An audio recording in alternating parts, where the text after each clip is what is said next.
Si le XIXe siècle fut celui de l'athéisme théorique, le XXe est sans conteste celui de son déferlement. Pourtant, dans les épaisses ténèbres du rejet de Dieu, la grâce divine est à l'œuvre dans notre pays. Au tournant du siècle, alors que la belle époque scintille de tous les feux clignotants de la fée électricité, et que le ministre Viviani se targue grandiloquent d'avoir éteint dans le ciel des lumières qu'on ne rallumera plus, voici que la vraie lumière fait irruption, souvent là où on ne l'attend pas, pour allumer de nouvelles constellations de personnalités catholiques dont la vie illumine d'autant plus qu'ils sont en contradiction avec le monde. Dans la première moitié de ce siècle des illusions, un certain nombre d'entre elles se rattachent, de près ou de loin, au rayonnement tout à fait étonnant d'un couple de convertis. Il s'agit de Jacques et Raïssa Maritain. Né le 18 novembre 1882, Jacques est le petit-fils de Jules Favre, ministre franc-maçon sous la Troisième République. Il est élevé dans l'agnosticisme et l'aversion pour l'Église catholique. Il rencontre Raïssa Oumansov, une immigrée russe d'origine juive, dans l'atmosphère rationaliste de la Sorbonne, et il l'épouse en 1904. Tous deux sont épris de vérité, au point d'être prêts à mourir par un libre refus s'il était impossible de vivre selon la vérité. Plusieurs rencontres leur furent alors salutaires. D'abord Péguy en 1901. Il les orienta vers le philosophe Bergson, qui leur fit comprendre qu'il est possible de trouver la vérité. Péguy s'était éloigné du Dieu de son enfance pour s'engager dans un parti socialiste utopique et anticlérical. Il se rapprocha du catholicisme à partir de 1908, attentif à tenir ensemble son baptême et sa culture. On peut dire que cet Orléanais fut sauvé par trois amours qui n'en font qu'un, celui de Jeanne d'Arc, celui de la France charnelle et spirituelle, de son âme et des idéaux qui l'ont bâti. J'ai vu, dit-il, toute mon enfance, rempailler des chaises exactement du même esprit et du même cœur et de la même main que ce peuple avait taillé ses cathédrales. Son troisième amour fut Notre-Dame, qu'il priait sans relâche. Suite à une maladie de son fils Pierre en 1912, il retourna aux racines françaises de la chrétienté, inaugurant le pèlerinage de Chartres pour aller s'adresser à celle qui est infiniment reine, parce qu'aussi elle est la plus humble des créatures. Il resta cependant aux frontières de l'Église et donna sa vie le 5 septembre 1914 pour la France qu'il avait chantée, fruit millénaire de la correspondance entre un peuple, une terre irriguée par des siècles de christianisme et l'espérance. Puis ce fut Léon Bloy que les Maritains découvrirent par son livre « La femme pauvre », dont on connaît la célèbre finale « Il n'y a qu'une tristesse, c'est de n'être pas des saints ». Bloy lui-même était revenu du socialisme révolutionnaire et anticlérical pour devenir, selon les mots de Jacques, un chevalier errant du christianisme. Son caractère épouvantable, assoiffé d'absolu, débordante de foi impétueuse, d'amour de l'Eucharistie et de piété mariale, son intransigeance et sa plume acérée et urticante pour les tièdes touchèrent beaucoup d'ennemis de l'Église et les ramenèrent à l'Église de Dieu. Comment ?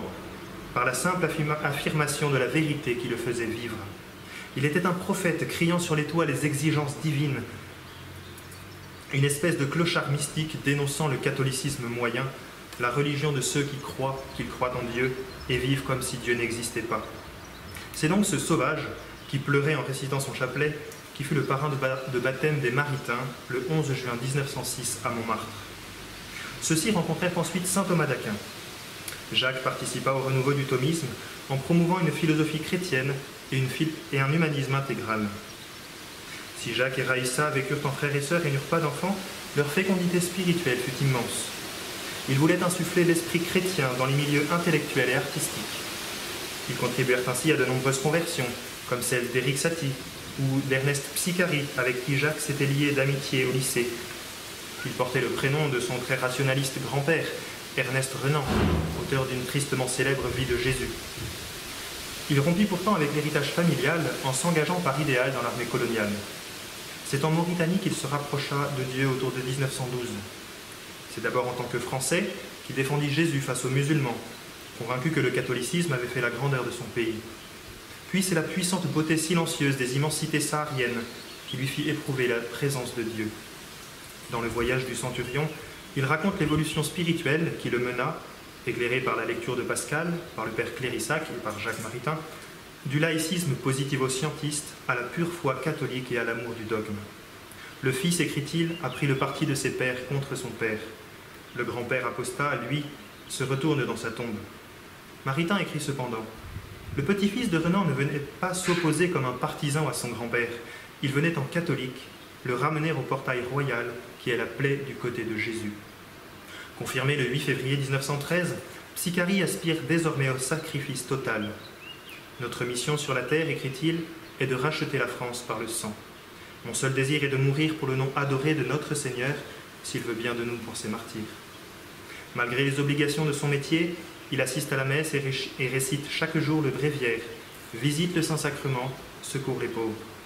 Sa vie intérieure rayonne au point que ses soldats cessent de blasphémer pour former des rosaires vivants.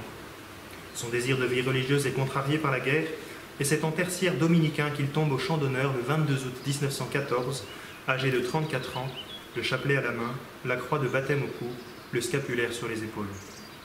Dans les années 20, le Salon des Maritains à Meudon devint un lieu de rencontre et de dialogue, un havre de vie spirituelle pour tous les chercheurs de vérité. On y rencontrait pêle-mêle Berdieff, Cocteau, Chagall, Guica, Green, Gilson, Mounier, Marcel, Journet, Garrigou-Lagrange, Max Jacob, le Père Lamy ou encore Bernanos. Bernanos, dont la plume fut de tous les combats de son temps, contre le communisme, contre le franquisme, contre le monde moderne, cette conspiration contre toute espèce de vie intérieure, contre les chrétiens silencieux face au mensonge universel. Il tenait cependant à rester libre. Démocrate ni républicain, disait-il, homme de gauche non plus qu'homme de droite, je suis chrétien.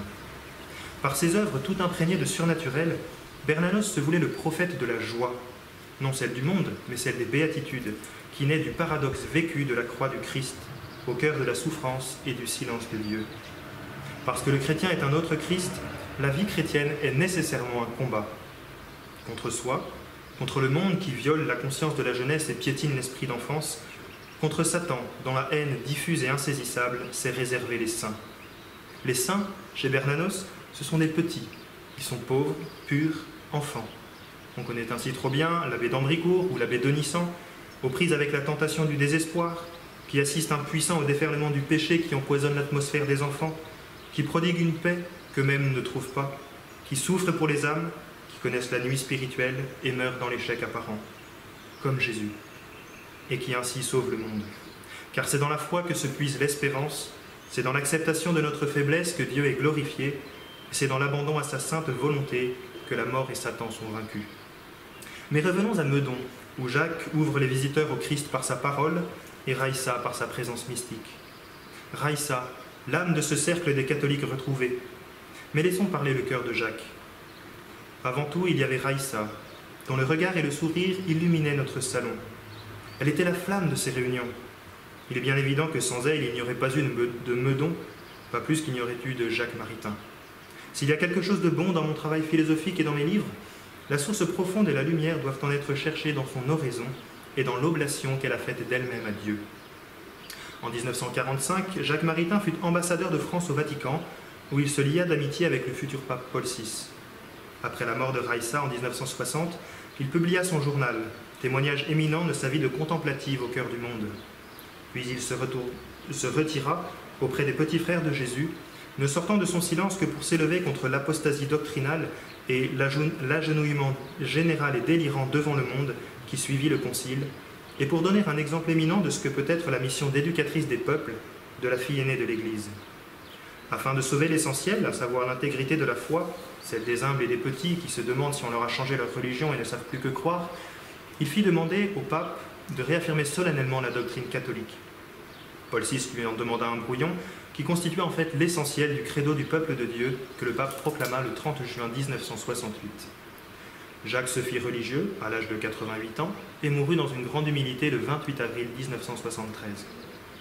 L'esprit chrétien fut aussi incarné au XXe siècle dans les milieux éducatifs, militaires, politiques et scientifiques. Quelques exemples vont nous le montrer. Madeleine Danielou est née en 1880. En 1903, elle arrive première à l'agrégation de lettres. Sa carrière semble tracée. Cependant, sa vocation naît en 1898, quand elle reçoit d'une lycéenne cette confidence tragique. « Madeleine, on m'a fait lire France et Renan. Je ne crois plus. J'ai ôté la statue de la Sainte Vierge qui était dans ma chambre. » Cette parole, raconte Madeleine, me perça le cœur. Je me dis, il faudrait pourtant qu'il y ait une maison où des jeunes filles catholiques puissent faire leurs études supérieures sans que de telles choses arrivent.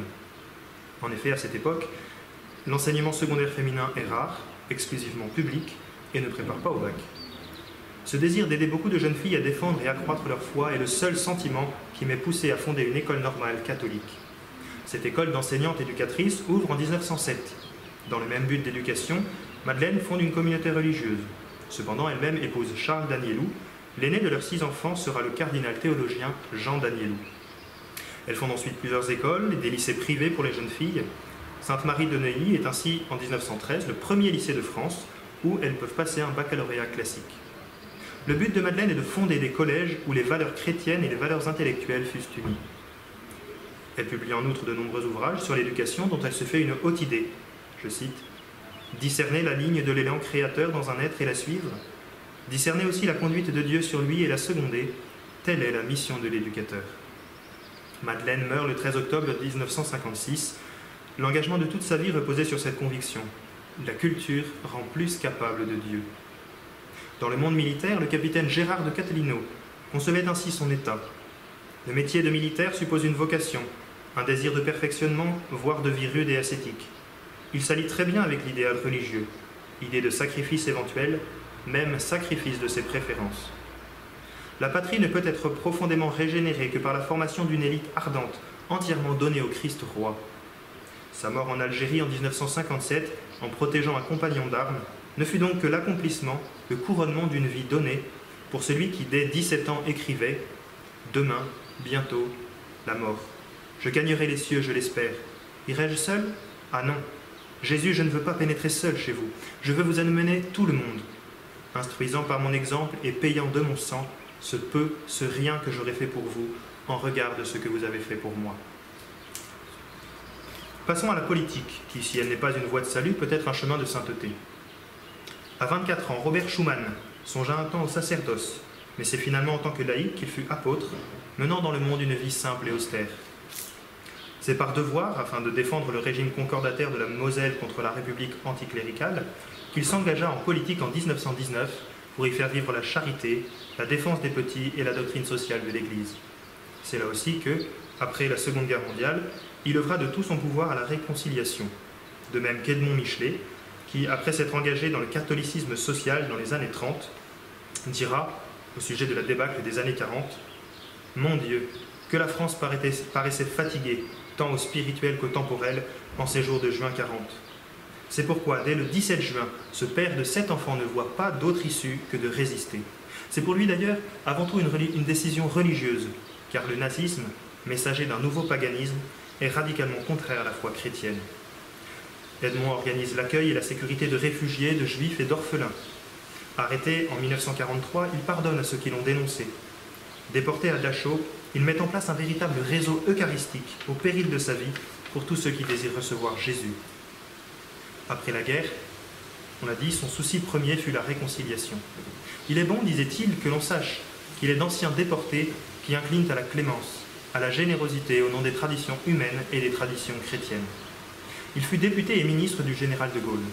On le surnommait le ministre qui prie.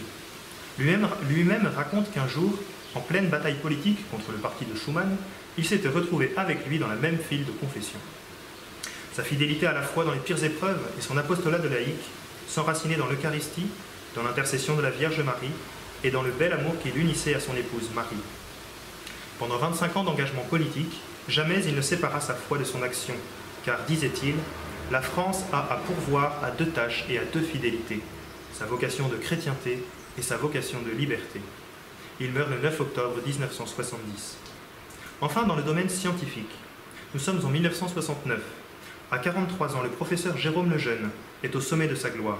Il va ajouter à son palmarès éblouissant la plus haute distinction mondiale de génétique, le William Allen Memorial Award. Il ne lui manque plus que le prix Nobel. C'est la découverte de l'origine chromosomique des maladies génétiques qui lui vaut un tel honneur. Pourtant, quelques jours plus tard, il écrit à sa femme « J'ai perdu le prix Nobel de médecine. Il est ostracisé, sa carrière brisée, ses crédits coupés. Que s'est-il passé ?»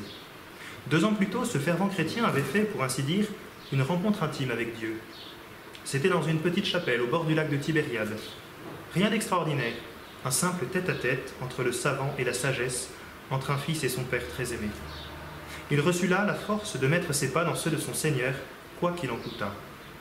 En arrivant aux États-Unis, en 1969, il apprend horrifié que ses recherches, loin de servir à soigner les malades, ces malades, les milliers de petits trisomiques auxquels il a voué sa vie, vont servir à les dépister pour les avorter.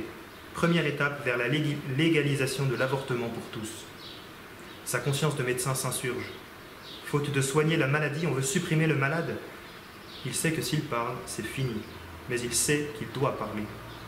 Ce que vous avez fait au plus petit d'entre les miens, c'est à moi que vous l'avez fait. Tous les généticiens présents à San Francisco sont convaincus du bien fondé de ce racisme chromosomique. Il leur parlera donc en scientifique et en chrétien, parce qu'être du côté de la vie et du malade, c'est être du côté de la vérité, et parce qu'il ne peut y avoir de contradiction entre la foi et la science, entre le vrai et le vérifié. Face aux mensonges institutionnalisés, Jérôme le Jeune a choisi son camp. Il sera signe de contradiction, parce que la qualité d'une civilisation se mesure au respect qu'elle porte aux plus faibles de ses membres. Et parmi les plus faibles, ceux qui ne peuvent même pas encore crier leur détresse. La défense inconditionnelle de la vie sera son apostolat. Parce que dès sa conception, il est membre de notre espèce, dit-il, tout être humain a droit à la vie. Et s'il est malade, il a droit à notre dévouement. Il sort dans un silence de mort. Il sait pourquoi et pour qui il s'est sacrifié. Après ce premier pas, il fera tout pour s'opposer au massacre moderne des saints innocents. Tuer les enfants parce qu'ils ne sont pas beaux, écrit-il, voilà l'application que les grandes consciences de gauche trouvent à la cytogénétique. Protéger les déshérités, quelle idée réactionnaire, rétrograde, intégriste, inhumaine. Le Jeune fut le premier président de l'Académie pontificale pour la vie, peu de temps avant de rendre son âme à Dieu le jour de Pâques 1994. Jean-Paul II tint à aller se recueillir sur la tombe de son grand ami lors de son voyage en France en 1997. Jérôme le Jeune a rappelé qu'on peut encore être scientifique et défendre des valeurs morales, ou pire, être catholique. Des laïcs catholiques ont ainsi tissé, chacun à sa place, porté par la grâce, la trame qui, par-delà quelques taches, relie notre siècle au berceau de la France. Ils forment comme l'envers silencieux de l'histoire officielle. La foi fut le ciment de leur existence, le cœur de leur engagement, le feu qui les animait, la source de leur liberté intérieure face au monde. Si tous ne furent pas des saints, ils peuvent être encore pour nous des balises dans le brouillard de l'anesthésie des consciences. Ces personnes, disait Jean-Paul II, ainsi que de nombreux autres catholiques, ont eu une influence décisive sur la vie sociale dans votre pays. Tous fondaient leur démarche intellectuelle et leur action sur les principes évangéliques. Il nous appartient aujourd'hui de marcher sur la voie de nos devanciers, parce qu'il faut que France, il faut que chrétienté continue.